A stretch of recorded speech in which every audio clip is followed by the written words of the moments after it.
Entry 8. I executed the plan in a June blue locality that thickens with humidity at night.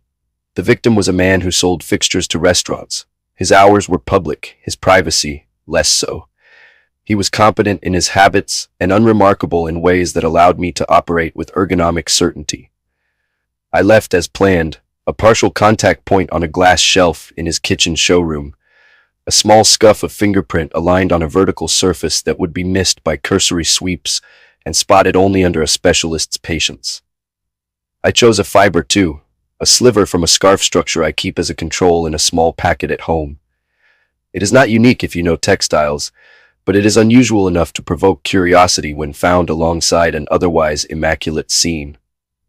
After the act, when the city resumed its ordinary indifference, I felt something I had not catalogued in decades: real attentiveness, not the clinical satisfaction of competence, but a humming expectation.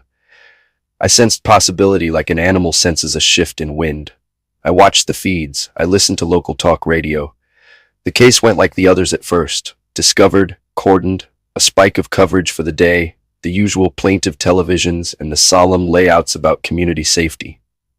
I observed the investigators arrive, the tents placed with the same ritualistic attention to distance from evidence. No one flagged the trace. Good. That was an expected outcome. The experiment required time as much as it required placement. What surprised me was not their failure to find the item, but my own reaction to that failure. Where I expected nothing, I found impatience. Not the loud social impatience of the mass, but a private irritation. The refusal of the world to respond as I had requested. It was, oddly, a personal affront. The air that night was thick enough to taste. I remember the way the fluorescent bulbs hummed above the showroom glass, each tube carrying a different tone of fatigue. My reflection swam between the fixtures, multiplying, fragmenting.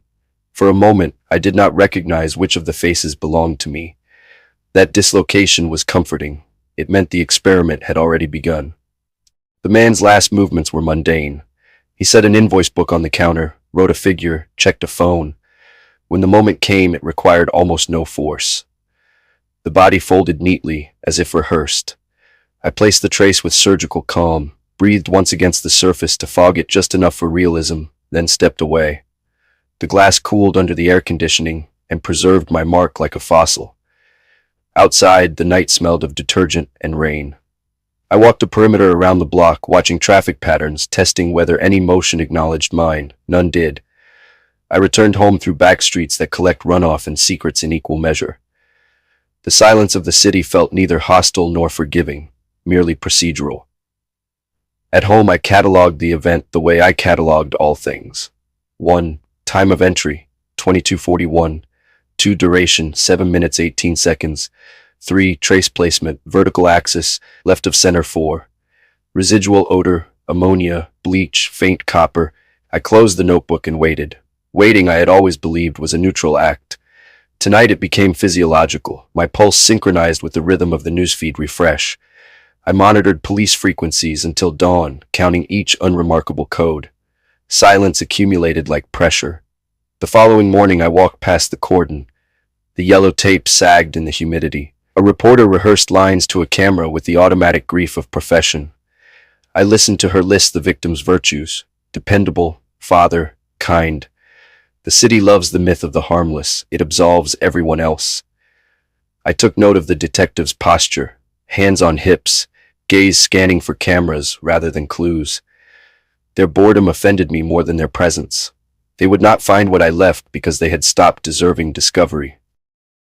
By nightfall, I began to question the calibration.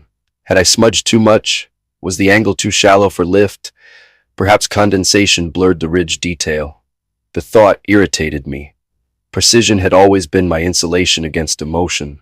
Now doubt was a draft in the structure. I found myself considering the lab tech who would one day find it, how her gloves might stick slightly to the tape, how her breath would fog the visor as she leaned in. I imagined her noticing the asymmetry, the half pattern that spoke intention rather than accident. The thought did not shame me, it quickened me. The city slept through the next DOS, jesting its tragedy. Headlines dwindled, comment sections turned to politics and weather, but I did not move on. I checked traffic outside the precinct. watched who entered the evidence unit. The impulse was not paranoia, it was curiosity about process. Systems reveal themselves only when observed under stress. What I learned is that boredom corrodes both investigator and subject. The police resumed routine before the body cooled. The public lost interest by the third day. Only I remained inside the experiment, measuring its silence for signs of response. When nothing came, I conducted a secondary test.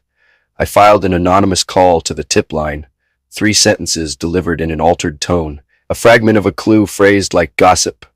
You might want to check the glass in the showroom. I hung up before the operator's second word. That was indulgent, perhaps, but necessary. Even an experiment requires a pulse to verify life. The following evening I saw the change. Patrol cars returned. The tape went up again. I watched from a cafe window across the street, coffee cooling between my hands.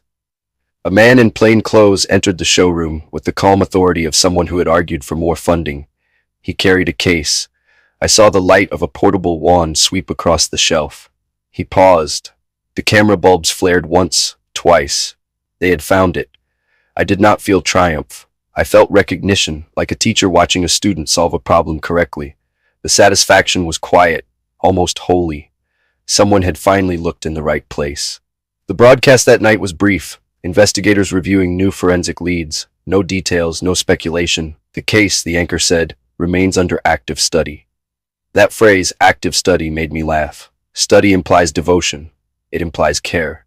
Scan frequencies, trace the shape of the next experiment already forming in the back of my skull.